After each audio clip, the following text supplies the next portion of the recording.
जोराचा पाऊस सुरू झाला।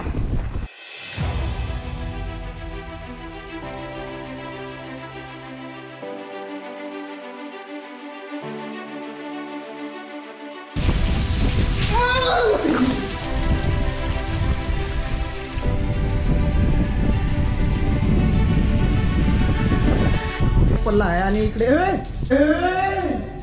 इथं साप बघा कसा मस्त झोपून आहे, एक नंबर दरवाजावर।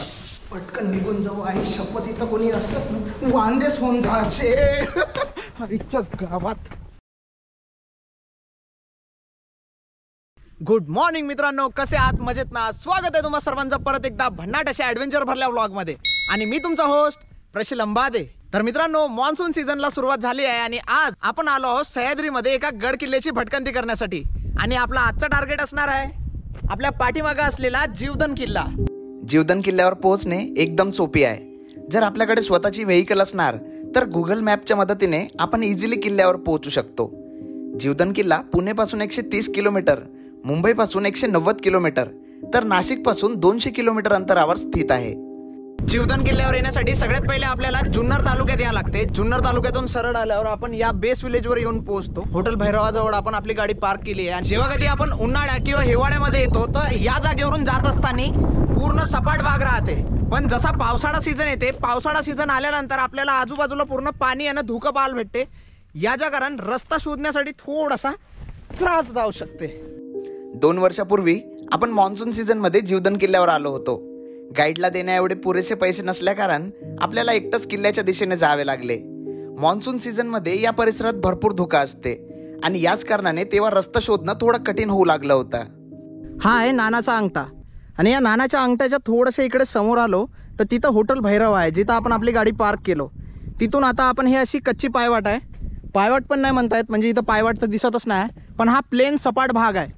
इथून आपला टार्गेट असणार आहे तो समोर जीवधन किल्ला आणि हा वानरलिंगी सुडका, या दोघांच्या व्ही आकाराच्या मधात जायचं आहे आपल्याला। जर आपल्याला रस्ता माहित नाही राहिला तर आपला फक्त एकच टार्गेट लक्षात ठेवायचा आहे, तो म्हणजे जीवधन आणि वानरलिंगीच्या व्ही शेप मध्ये आपल्याला जायचं आहे। नाणेघाट पर्यंत आपण गाडीने जाऊ शकतो। तिथे गाडी पार्किंग करून अर्ध्या तासाची पायभेट करून आपण जंगलाच्या पायवाटेवर जाऊन पोहोचतो। आपल्या पाठीमागे नानाचा अंगठा दिसून राहिला आहे, तिथून आपण समोर आलो ना। आपल्या चारही बाजूला हा जो सपाट भूभागवाला एक परिसर दिसून राहिला आहे, हा सपाट भूभाग परिसर जिथं संपल तिथून येणार जंगल।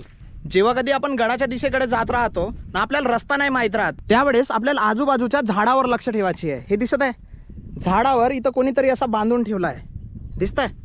याचा अर्थ का की समोरच आपला टार्गेट आहे।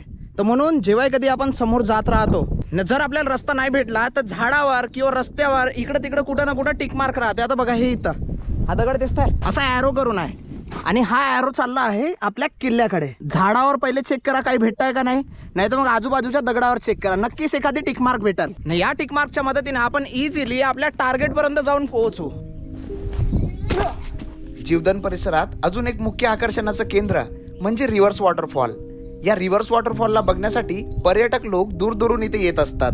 असा चालता चालता जेव्हा आपण समोर येऊ, हे पायवाट जी दिसून राहिली इथं जंगल आहे, ठीक आहे। आता इथूनच आपल्याला वर चढत थोडासा अंदर जायचं आहे, पण जसं या जंगलाच्या पायवाटेवर आपण येऊन पोहोचतो, आपल्या उजव्या बाजूला हा जो जंगल आहे, या जंगलाच्या उजव्या बाजूला इथं आपल्याला काही रिलिंग्स दिसते।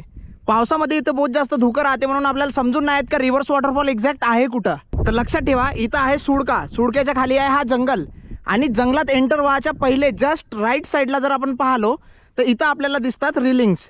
या रिलिंग जवळ आहे तो रिव्हर्स वॉटरफॉल, जिथून पावसाचं पाणी खाली तर जाते पण एअर प्रेशर एवढा जास्त राहते खालून वर येणारा का तो पाण्याच्या प्रेशरला वर ढकलते, नाही याच्या कारण रिव्हर्स वॉटरफॉल तयार होते।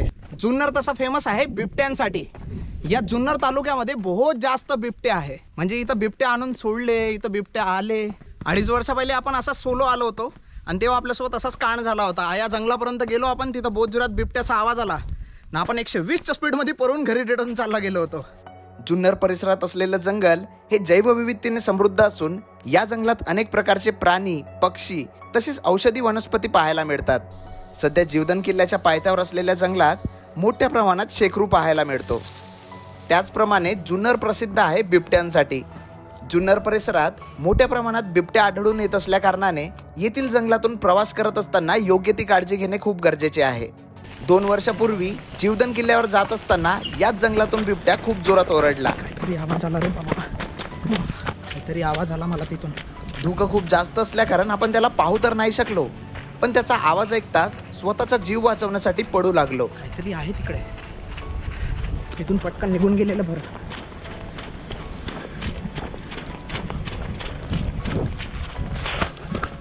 तर जेव्हा कधी अशा जंगलातून आपण जात राहतो तर आपल्याला स्पेशल स्वतःची काळजी घ्यावी लागते.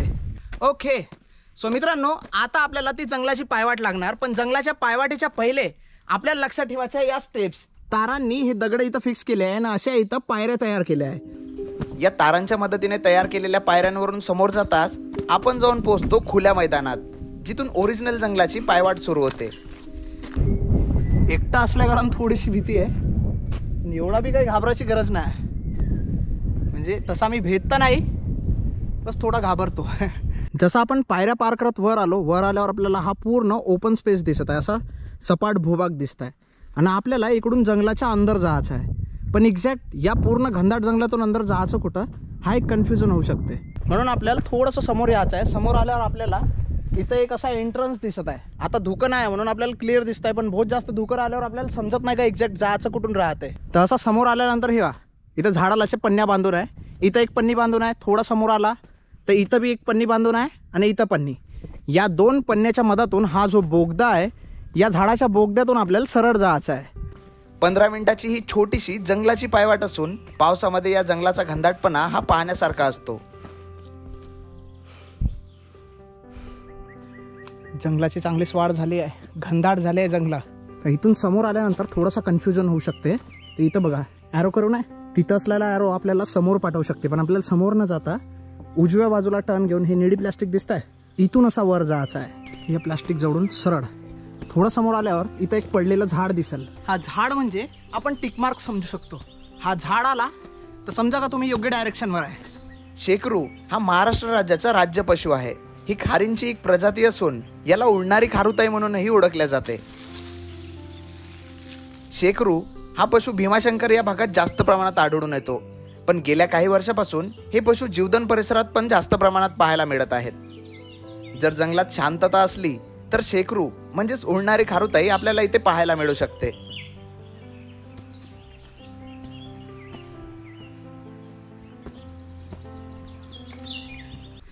वाह, दिसत आहे अजून एक प्लॅस्टिक, म्हणजे आपण योग्य डायरेक्शनवर आहोत.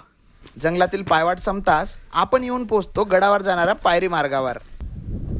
हो, आणि अशा प्रकारे 15 ते 20 मिनिटाचा हा जंगल पार करत आपण येऊन पोहोचलो कातळात खोदलेल्या पायऱ्यांजवळ. बहुत मोठ्या मोठ्या आकाराच्या या पायऱ्या आहे. पूर्ण डोंगराल खोदून खोदून खोदून या पायऱ्या तयार करण्यात आल्या आहे. गडाच्या वरचा पूर्ण वातावरण फॉगी झाला आहे, पूर्ण फॉग आला आहे. तो सुडका दिसत आहे, तो पण धुक्यात गायब होऊन राहिला आहे हळूहळू. ह्या ज्या पायऱ्या आहे, या पायऱ्याचा साईज मोठा आहे. मोठ्या आकारात असलेल्या या पायऱ्या एक दगड आहे, एक जीव आहे. म्हणजे असे वेगवेगळे दगड रचून त्याच्यात सिमेंट कॉन्क्रीट टाकून फिक्स नाही केला, तर पूर्ण डोंगराल खोदून त्याच्या या पायऱ्या तयार करण्यात आल्या आहे. या पायऱ्या पार करून जसं आपण समोर येतो, समोर आल्यावर आपल्याला अजून पायऱ्या दिसते, पण या पायऱ्यावर आपल्याला रेलिंग्स लावून दिसते. या ज्या रेलिंग्स आहे या 1-2 वर्ष पहिले लावलेल्या रेलिंग्स आहे. याच्या पहिले या रेलिंग्स नव्हत्या. या जागेवर रेलिंग्स लावण्याचा मेन रिझन म्हणजे हे पायवाट, हे दगडाची खतरनाक पायवाट आहे. पावसाळ्यामध्ये एकदम स्लिपरी होते, एकदम छोटीशी पायवाट आहे. या जागेवर पडण्याचे घसरण्याचे चान्सेस बहुत जास्त होते, म्हणून या जागेवर रेलिंग्स लावण्यात आले आहे.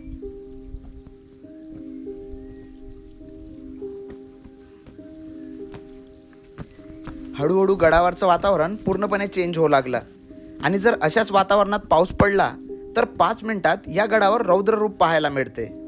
अशीच काही सिच्युएशन मागच्या वर्षी पाहायला मिळाली. आपण गडावरून खाली उतरत असताना अचानक पाऊस सुरू झाला. सगळे मंडळी उतरून तिथे थांबलेले आहेत, काही व्यक्ती हळूहळू येत आहे आणि पाहता पाहता 5 मिनिटात गडाने रौद्र रूप धारण केले. ज्या जागेवरून आपण समोर जात आहोत इथं आपले बहुत सारे मित्र भेटून राहिले आहे. ओय टिलू, का करून राहिला इथं डोंगरात एकटाच? चल ये हातावर ये हातावर ये, घाबरू नको, ये म्हणता होता.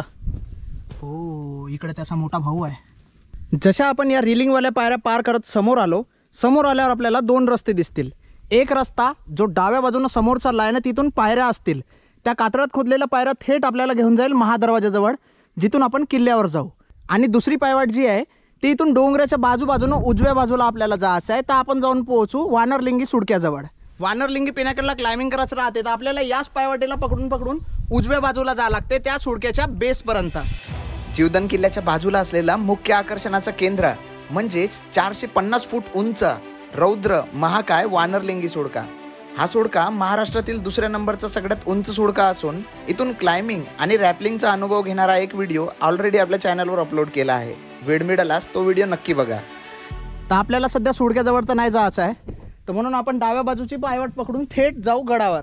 झालं साय, आलं साव, पोहोचलो साव आपण. इथं डोंगराच्या खाली एक छोटासा गुफा आहे. गडाच्या वर जात असताना पायऱ्यांजवळ एक नैसर्गिक गुफा पाहायला मिळते. एकदम छोटीशी गुफा आहे. अडीअडचणीत पावसापासून स्वतःचं संरक्षण करण्यासाठी आपण अशा गुफ्यांचा उपयोग करू शकतो. खतरनाक, एकदम छोटीशी आहे.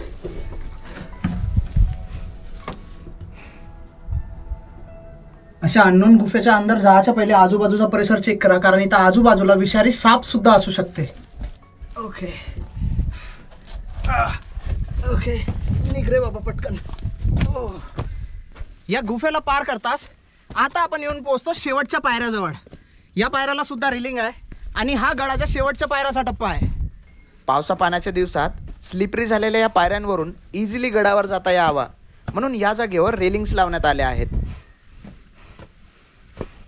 पहा, आता आपण चालत आलो आणि चालत येऊन आपण शेवटच्या पायऱ्यावर येऊन पोहोचलो, जिथं आपल्याला तटबंदी दिसून राहिली आहे. आपण जेव्हा 2.5 वर्ष पहिले इथं आलो होतो तेव्हा या तटबंद्या नव्हत्या आणि पावसाच्या सीझन मध्ये आपण आलो होतो, तर पाऊस एवढा जास्त होता का या जागेवरून पूर्ण धबधबा तयार झाला होता. हे जे पूर्ण पायवाट आहे हे पूर्ण अशी स्लिपरी बनली होती, म्हणजे असा जर आपण हात ठेवला तर हात पण स्लिप होत होते आणि पाण्याचा प्रेशर बहुत जास्त होता, म्हणून आपल्याला रिटर्न जायला लागलं होतं लास्ट टाइम. 2 वर्ष अगोदर आपण एकटाच या गडावर आलो होतो, तेव्हा इथे रिलिंग्स नव्हत्या. पावसाचं प्रमाण जास्त असल्याकारण या पायरी मार्गावरून धबधबा तयार झाला होता. झिजलेल्या पायऱ्या, स्लिपरी पायरी मार्ग आणि धोधो वाहणारा धबधबा या कारण आपल्याला इथून परत जावं लागलं होतं. अशा गंभीर धोकादायक परिस्थितीचा विचार करून जीवदान किल्ल्यावर रेलिंग बसवण्यात आल्या आहेत, जेणेकरून फ्युचरमध्ये या जागेवर अपघाताचे चान्सेस कमी करता येणार. जेव्हा या रेलिंग नव्हत्या तेव्हा ही जागा एकदम स्लिपरी होती, पायऱ्या एकदम झिजून गेल्या होत्या. पण आता बघा कसं तुम्हाला गडावर जाऊन दाखवतो खपकन. पावसाळा सुरू झाला आहे रे.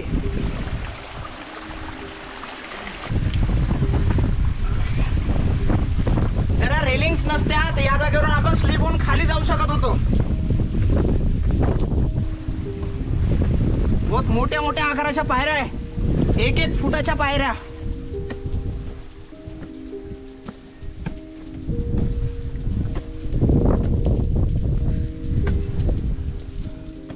बस आलेच आहे या शेवटच्या पायऱ्या.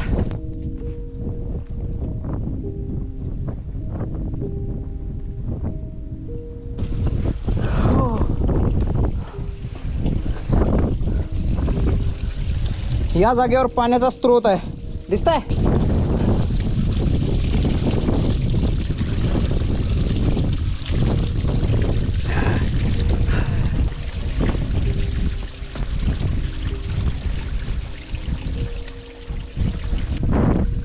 भिंतीवरून कंटिन्यू पाणी वाहून राहिलाय. वा, वर पूर्ण धुकं तयार झालाय. हा शेवटचा टप्पा आहे. इथं आपल्याला असा रोप पकडत वर जायचं आहे, तर हातामध्ये थोडीशी ताकद पाहिजे बस.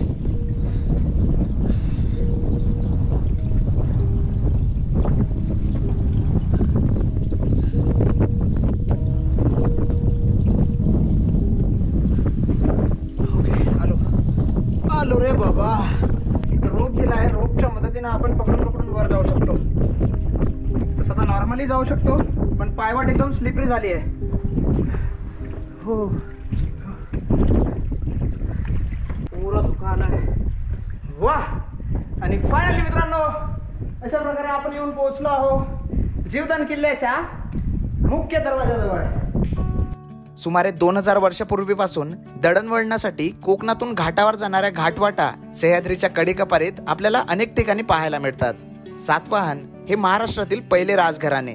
या सातवाहन राजांनी इसवी सन पूर्व 250 ते इसवी सन 250 या कालखंडात सुमारे 2,2500 वर्षांपूर्वी जुन्नर डोंगर फोडून कोकण व देश यांना जोडणारा नाणेघाट बांधला आणि त्यांच्या रक्षणासाठी कुकडी नदीच्या खोऱ्यात जीवदन, चावंड, हडसर, निमगिरी, शिवनेरी या किल्ल्यांची निर्मिती केली. यातील नाणेघाटाचा बिलकुल शेजारी असलेला किल्ला म्हणजे जीवदन किल्ला. बहुतच उंच उंच असं बांधकाम आहे आणि याच किल्ल्याच्या मुख्य प्रवेशद्वारात आपल्यासोबत गांड होता वाचला. हा महादरवाजा तसा बहुत मोठा आहे आणि या महादरवाजाचं कन्स्ट्रक्शन पण पाहण्यासारखं आहे. इथं असे खांडके दिले आहे जिथं आपला हा दरवाजा जो आहे तो होल्ड करून आहे. या बाजूला एक पल्ला आणि या बाजूला एक पल्ला आहे आणि इकडे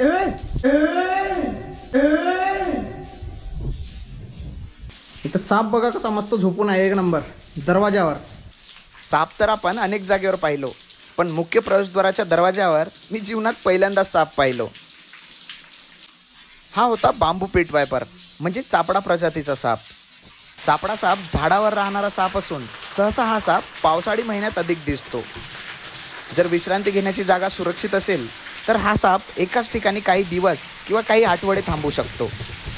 पाहता पाहता बहुत जोराचा इकडे पाऊस सुरू झाला आहे. तर आपल्याजवळ पावसापासून वाचण्यासाठी एकच जागा आहे, पण आपल्या बाजूला भयानक असा हा साप आहे. आणि याच्या अंगावर असलेले जे चट्टे चट्टे आहे याच्यावरून तर आपण अंदाजा लावू शकतो का हा वेनमस स्नेक आहे. आपण याच्यात थोडंसं दुरी बनवू ना, पण पावसापासून आपण ओले होऊन राहिलो. आपल्याजवळ रेनकोट आहे पण भीती वाटत आहे. जर आपण रेनकोट बॅगमधून काढायचा प्रयत्न केला आणि जर यांना अटॅक केला तर वांदेच होऊ शकते. पीट वायपर साप विषारी प्रजातीचा असला तरी तो प्राणघातक नाही, परंतु दंशातून अधिक प्रमाणात विष शरीरात गेल्यास कधीकधी मृत्यू किंवा गंभीर जीवघेणा परिणाम होऊ शकतो. म्हणून होऊ शकेल तर हा साप दिसताच याच्यापासून योग्य ती दूरी बनवून ठेवावी.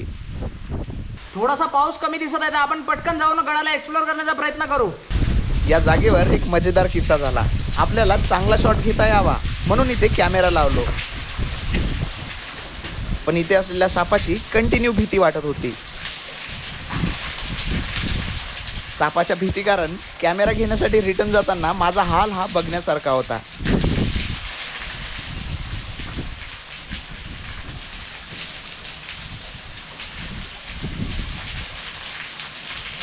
कॅमेरा घ्यासाठी रिटर्न कसं आहे इकडंच तोंड करून आहे साप.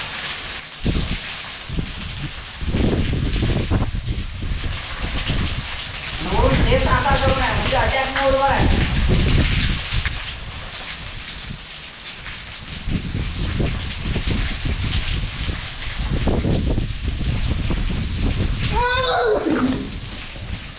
भेटला रे बा कॅमेरा.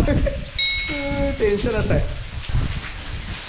तो फायनली मित्रांनो बहुत जबरदस्त प्रकारे पावसाचं आगमन तर झालं आहे या जागेवर. आपण मुख्य प्रवेशद्वारातून प्रवेश करताच आपल्याला उजव्या बाजूला बहुत मोठ्या आकारामध्ये एक देवडी दिसत आहे. या मुख्य प्रवेशद्वाराचं रक्षण करण्यासाठी इथं एक देवडी आहे बहुत मोठ्या आकाराची, पण तिथं साप पाहिल्या कारण आपण आता याच्या अंदर नाही जात आहोत. पहिल्याच्या काळात सैनिक लोक याच रूममध्ये राहून या दरवाजाचं रक्षण करत होते. पावसाचं बहुत जोरात आगमन झालं रे. हे गण्या पाऊस आला रे.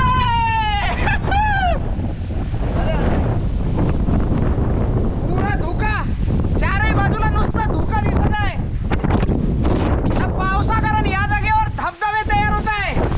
हे पाठीमागा धबधबे.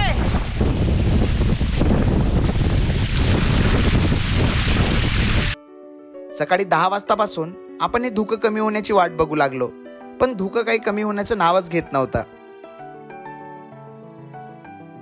पूर्ण 1.5 तास झालाय अजूनपर्यंत हा धुकं आणि पाऊस काही कमी व्हायचं नावच नाही घेत आहे. तरी आपण वेट करू. जोपर्यंत हा पूर्ण वातावरण क्लिअर नाही होत तोपर्यंत वेट करण्याचा प्रयत्न करू. जर वातावरण क्लिअर नाही झालं तर मग आपल्याला असंच रिटर्न निघावं लागेल, कारण की या धुक्यामध्ये आपण हा गड कसा दाखवणार. आणि हा साप अजूनही तिथंच आहे, तसाच अटॅक मोडवर 1.5 तासापासून. पाहता पाहता 12:30 वाजले, पण हा धुकं कमी होण्याचं नावच घेत नव्हता.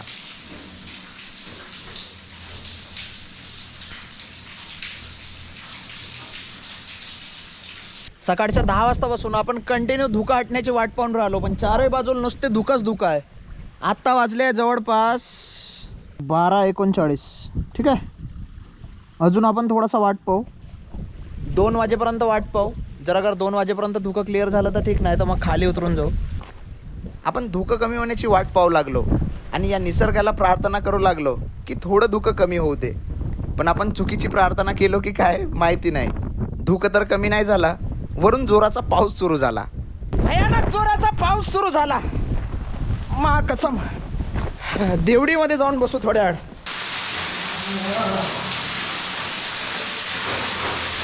हा पाऊस जवळपास 2 तासापर्यंत सुरू राहिला आणि आपण इथं बसून पाऊस संपण्याची वाट बघू लागलो. 10 वाजतापासून वाट पाहत आहो ना, आता वाजले आहे जवळपास 1:30. ठीक आहे, थोडंसं धुकं कमी झालं आहे, पण पाऊस कंटिन्यू सुरू आहे. तर आता टाईम कमी असल्या कारण आपण पावसामध्येच या गडाला एक्सप्लोअर करण्याचं काम करू. चला. जसं आपण मुख्य प्रवेशद्वारातून प्रवेश केलो, या पायऱ्यानं वर आलो. वर आल्याबरोबर एक रस्ता आपल्याला सरळ तिकडे नेणार, एक रस्ता या पायऱ्याच्या उजव्या बाजूने इथून पाण्याची टाकी आहे डायरेक्ट गडाच्या वर नेणार. आणि या पायऱ्याच्या डाव्या बाजूला चिपकून जर ही पायवाटेनं आपण वर गेलो तर आपण जाऊन पोहोचू वानरलिंगी सुडक्याजवळ. सो सगळ्यात पहिले आपण पायऱ्याला चिपकून असलेल्या डाव्या बाजूना गडाच्या वर जाऊ वानरलिंगी सुडक्याजवळ. हा धुका काही कमी व्हायचं नावच नाही घेत आहे आणि पाऊस बी सुरू झाला आहे. एकदाचा पाऊस परवडते पण हा धुका नाही. जीवदान किल्ल्याच्या बाजूला असलेला सगळ्यात मुख्य आकर्षणाचं केंद्र म्हणजे वानरलिंगी सुडका, जो की बिलकुल दिसतच नाही, अख्खा धुक्यामध्ये गायब आहे. जीवदान किल्ल्यावर अजून एक फेमस ॲडव्हेंचरस ॲक्टिव्हिटी म्हणजे झिपलाईन. जीवदान किल्ल्यापासून ते वानरलिंगी सुडक्यापर्यंत रोप बांधून ॲडव्हेंचरस पद्धतीने झिपलाईन केल्या जाते आणि ही ॲक्टिव्हिटी करण्यासाठी लोक दूरदूरून इथे येत असतात. या झिपलाईनचा एक व्हिडिओ आपल्या चॅनलवर ऑलरेडी अपलोड केला आहे. वेळ मिळाल्यास हा व्हिडिओ सुद्धा नक्की बघा. परमेश्वरा मेलो रे. थोडं पटकन जाऊ, थोडासा धोका हटला आहे. आरामशीर धावत रे बा, घसरलो तर वांदेस होईल. ओके. आलो साव. वो खतरनाक. अरे बाप मित्रांनो, हाच तो 450 फूट उंच वानरलिंगी सुडका. खतरनाक. जीवदान किल्ला आकारानं बहुत मोठा आहे आणि याच्या चारही बाजूला वेगवेगळ्या ऐतिहासिक वास्तू आहे. सध्या आपण जीवदान किल्ल्याच्या एका टोकावर आहोत, तिथं आपल्याला वानरलिंगी सुडका पाहायला मिळत आहे. सूत्रांच्या मिळालेल्या माहितीनुसार हा महाराष्ट्रातील दुसरा सर्वात उंच सुडका आहे. आताचं वातावरण क्लिअर आहे, तर होऊ शकेल तेवढा पटकन आपण वर जाऊ आणि जिवाई देवीचं जे मंदिर आहे त्याला एक्सप्लोर करण्याचा प्रयत्न करू. हो हो, काटे ही काटे. हाय, कोणीच नाही गडावर, आपण असावं एकटा. वानरलिंगी सुडक्यापासून जसं आपण मंदिराकडे जाण्यासाठी वर चढलो, तर वर चढताच सगळ्यात पहिले आपल्याला दिसते पावसाळी तलाव. आता हा जो पूर्ण खोल खड्डा दिसून राहिला हा एक तलाव आहे. अजून 1-2 आठवड्यामध्ये जेव्हा पूर्ण प्रॉपर पावसाळा सुरू होणार तेव्हा हा पूर्ण तलाव असा डच्च भरून जाईल पाण्यानं. या पावसाळ्या तलावाच्या जस्ट बाजूला एक रस्ता वर चालला आहे मंदिराकडे. अशा प्रकारे आपण येऊन पोहोचलो आहो एक उद्ध्वस्त वास्तूजवळ. ही वास्तू पूर्ण पडक्या अवस्थेत आहे. आता थोडा वर जाऊन दाखवतो. इथे लिहून आहे समाधी स्थळाकडे. या जागेवर 2 समाध्या दिसत आहे, पण सध्या या पडक्या अवस्थेत आहे. या पडक्या अवस्थेत असलेल्या समाधीच्या जस्ट बाजूला आपल्याला जिवाई देवीचं मंदिर पाहायला भेटत आहे. हे मंदिर सुद्धा सध्या पडक्या अवस्थेत आहे, पण जिवाई देवीचं आपल्याला मूर्ती पाहायला भेटत आहे इथं. कदाचित गडावर असलेल्या जिवाई देवीच्या नावावरूनच या किल्ल्याचं नाव जीवदान पडलं असावा. पण सध्या हे मंदिर पडक्या अवस्थेत असून आपल्याला इथं फक्त देवीची मूर्ती पाहायला मिळते. जिवाई देवीच्या मंदिरापासून जसं थोडा समोर आलो तर आपल्या उजव्या बाजूला धान्य कोठार आहे आणि या धान्य कोठाराच्या बाजूला इथं काही पाण्याच्या टाकी आहे. ठीक आहे, तसंच डाव्या बाजूला पण इथं पाण्याची टाकी आहे. हे पिण्याच्या पाण्याची टाकी आहे ना. आपण या बाजूला चढून वर आलो आहोत. आता इथून खाली उतरू आणि सगळ्यात पहिले तिथं जाऊ धान्य कोठाराजवळ. या जागेवरचं धान्य कोठार मी पाहण्यासारखं आहे. हवा बहुत जोरात चालत आहे म्हणून एवढा जोरात बोंबलू बोला लागत आहे. जीवदान किल्ल्यावर असलेल्या धान्य कोठाराचं वैशिष्ट्य म्हणजे बाहेरून पाहिल्यावर आपल्याला एकच कोठार नजरेस पडते. आरामशीर रे बाबा, पडला तर गेमच व्हायचा. येऊन पोहोचलो पा. हे जे छत दिसून राहिली आहे इथं, हे धान्य कोठाराची छत आहे. म्हणजे धान्य कोठाराचं ते वरचं छप्परला छतला का म्हणते छत. आपल्याला धान्य कोठाराच्या अंदर जायचं तर आहे, पण कोणता प्राणी आहे का नाही हे एकदा आपल्याला चेक करावं लागेल.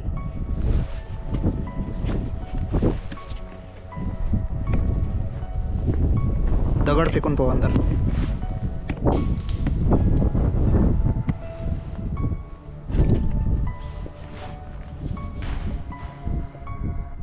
जर उन्हाचा तडाखा राहिला तर अशाच थंड जागेवर प्राणी लोक येऊन राहतात. खूप इथं असं काही आहे नाही. पुरातन काळात तयार केलेल्या या धान्य कोठाराचं वैशिष्ट्य म्हणजे जसा जसा आपण याच्या आतमध्ये जातो तसा तसा जमिनीच्या आतमध्ये 5 मोठमोठ्या आकाराच्या धान्य कोठार पाहायला मिळतात.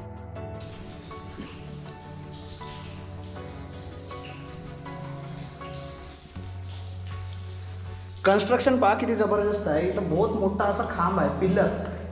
हा एक पिल्लर आहे, इथं एक पिल्लर, तो तिसरा पिल्लर, 3 पिल्लर आहे. 3 पिल्लरवर वर छत पण आहे. सध्या हे जे छत आहे हे लिकेज आहे, म्हणजे इथून पाणी पडून राहिलं आहे. पण पहिलेच्या काळात मे बी हे एकदम जबरदस्त असणार. आता कालांतरानं हे लिकेज झाले असणार म्हणून इथून पाणी पडत आहे. अशाच थंड जागेवर कधी कधी वन्य प्राणी सुद्धा असू शकतो, म्हणून अशा ठिकाणी योग्य ती काळजी घ्यावी. तिकडे अंदर पण रूम आहे, दिसता? रूमच्या अंदर भी एक रूम आहे. पटकन निघून जाऊ. आई शपथ, इथं कोणी असत वांदेच होऊन जायचे आईच्या गावात. बाबा रे, एकदम डरावणी जागा होती, कारण आपण सोलो आलो आहो म्हणून माहिती नाही, अंधाराची भीती वाटत होती. या धान्य कोठाराला कंप्लीट केल्यानंतर आता आपण जाऊन पाहू तिकडे. त्या बाजूला आपल्याला तटबंदी दिसून राहिली आहे. रस्ता तर नाही इथून. जर गडावरील पायवाट माहिती नसणार तर पावसाच्या दिवसात गडावरील पायवाट शोधणे थोडं अवघड ठरू शकते. या जागेवरून पायवाट तर दिसत नाही, कारण पावसामध्ये जागेवरून गवत उगवते, म्हणून आपल्याला पायवाट बनवत खाली जायचं आहे. गडाच्या एका बाजूला आपल्याला गडाची तुटलेली तटबंदी पाहायला मिळते. आणि मित्रांनो, फायनली अशा प्रकारे आपण भला मोठा असा बुरुज दिसत आहे. इथं छोटीशी तटबंदी आहे, हे दिसत आहे. इथून अशी तटबंदी आहे ना, तिथं जाऊन तुटली आहे ती तटबंदी. मग समोर अजून थोडीशी तटबंदी दिसत आहे. कदाचित पावसाच्या दिवसात या जागेवरची जमीन ढासळून संपूर्ण तटबंदी खाली गेली असावी.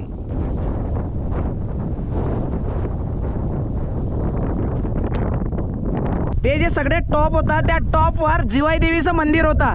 तिथून खाली उतरलो, तिथं धान्य कोठार होता. त्या धान्य कोठाराला पार करत आपण इथपर्यंत येऊन पोहोचलो. आणि इथं आपल्याला तटबंदी दिसून राहिली आहे. हे तटबंदी इथून चांगल्या कंडिशनमध्ये आहे, पण इथून एवढी तटबंदी हे तुटून आहे. पुन्हा इथून चांगल्या कंडिशनमध्ये तटबंदी दिसत आहे. ओके, इथं असा बुरुज, इथं पुन्हा अशी तटबंदी आहे. आणि या बाजूला गेला तर पूर्ण तटबंदी सोबत अख्खाचा अख्खा सेक्शनच खाली चालला गेला आहे. हे तटबंदी होती, इकडे तटबंदी आहे. ने मधातली जी तटबंदी आहे तो अख्खाचा अख्ख्या तटबंदी सोबत तो पोर्शनच खाली ढासळला. पावसाकारण ती जमीन धसली असणार ना, त्याच्यासोबत ती पूर्ण तटबंदी खाली चालली गेली. या तुटलेल्या तटबंदीला पाहून झाल्यावर आपण पोहोचलो पाण्याच्या टाक्याजवळ.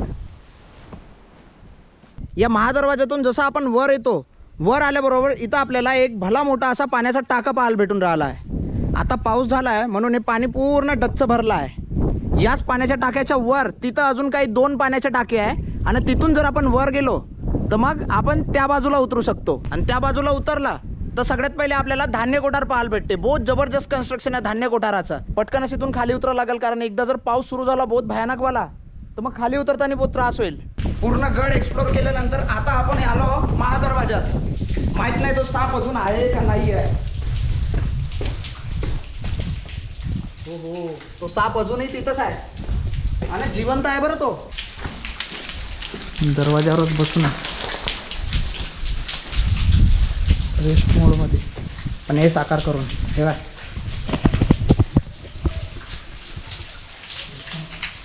शांत बसला आहे.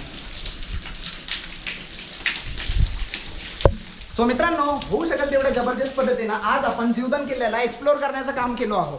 आजचा हा व्हिडिओ तुम्हाला कसा वाटला हे तुमच्या कमेंटद्वारे माझ्यापर्यंत पोहोचू द्या. माझे आत्तापर्यंतचे एवढे सारे एक्सपिरियन्स, आणि आज आपण या ठिकाणी आलो जिथं पाऊस सुरू झाला आहे ना, पावसात आपण या गडाला एक्सप्लोर करतो, हे तुम्हाला कसं वाटला हे तुमच्या कमेंटद्वारे माझ्यापर्यंत पोहोचू द्या. जर तुम्हाला हा व्हिडिओ आवडलेला असेल तर याला लाईक करा. होऊ शकेल तर या व्हिडिओला जास्तीत जास्त शेअर करा. आणि जर तुम्ही आपल्या चॅनलवर नवीन असाल तर चॅनलला सबस्क्राईब करून त्याच्या बाजूला असलेली बेल आयकॉन दाबा, जेणेकरून आपल्या चॅनलवर येणाऱ्या प्रत्येक नवीन व्हिडिओचे अपडेट तुमच्यापर्यंत पटकनात पटकन पोहोचेल. तर मित्रांनो, हा व्हिडिओ मी इथंच थांबवतो. भेटूया पटकनच एका नवीन जागेवर नवीन ब्लॉग सोबत. तोपर्यंत टाटा, बाय बाय.